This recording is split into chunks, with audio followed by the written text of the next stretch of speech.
5 months after Thaddeus Ross is elected President of the United States, he sends Sam Wilson and Joaquin Torres, the new Captain America and Falcon, respectively to Oaxaca, Mexico, to stop the illegal sale of classified items stolen by Sidewinder and his mercenary group Serpent.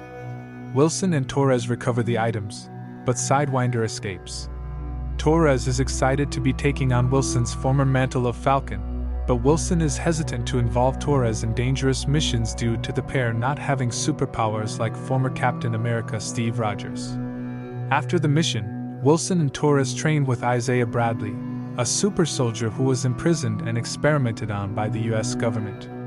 Ross invites Wilson and Torres to a summit with world leaders at the White House, and Wilson accepts on the condition that Bradley is also invited. Ross asks Wilson to help him reform the Avengers. During the summit, Ross explains that a new metal, adamantium, has been discovered on Celestial Island, which was formed when the celestial Tiamat emerged in the Indian Ocean. The recovered items were the first refined samples of the metal and were stolen from a Japanese mining operation. To avoid an arms race, Ross proposes a treaty to govern adamantium's mining and distribution. As he is talking, the song Mr. Blue plays and causes several men, including Bradley, to begin shooting at Ross and other dignitaries. Apprehended by Ross' head of security, former Black Widow Ruth Bat Seraph, the men regain their senses and deny any knowledge of the attack.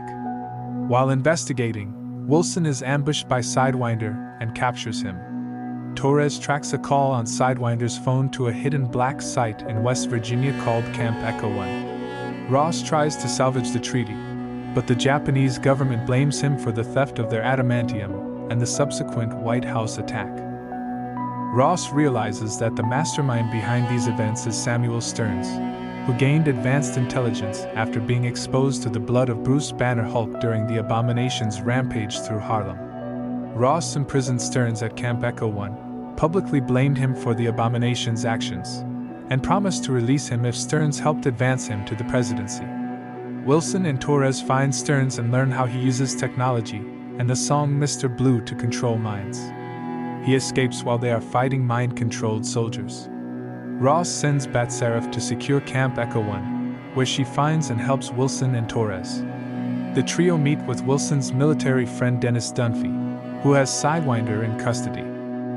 Wilson learns enough from Sidewinder to deduce Stearns' plan to destroy Ross' reputation. Wilson, Torres, and Bat Seraph go to Celestial Island, where Ross and the Prime Minister of Japan are racing to claim ownership of adamantium. Ross realizes that the mastermind behind events is Samuel Stearns, who gained advanced intelligence after being exposed to blood of Bruce Banner/Hulk during Abomination's rampage through Harlem. Ross imprisoned Stearns at Camp Echo 1, publicly blamed him for Abomination's actions, and promised to release him if Stearns helped advance him to presidency.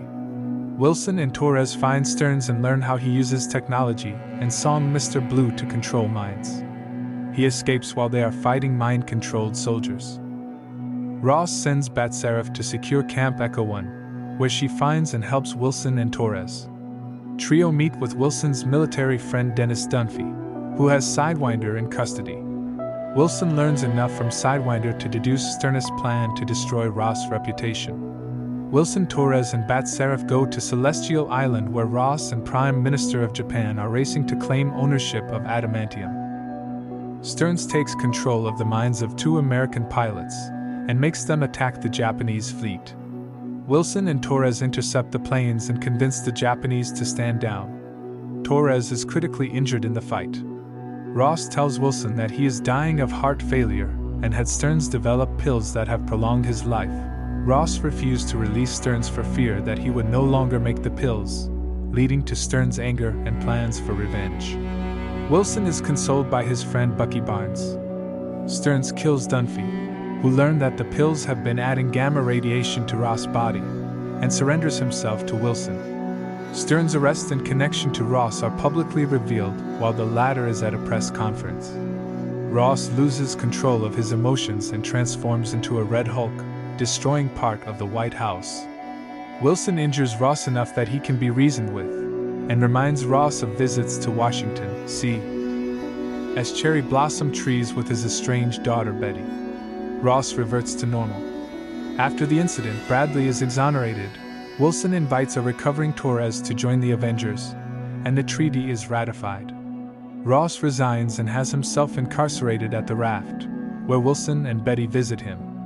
In a post-credits scene, an imprisoned Stearns warns Wilson of a coming attack from other worlds.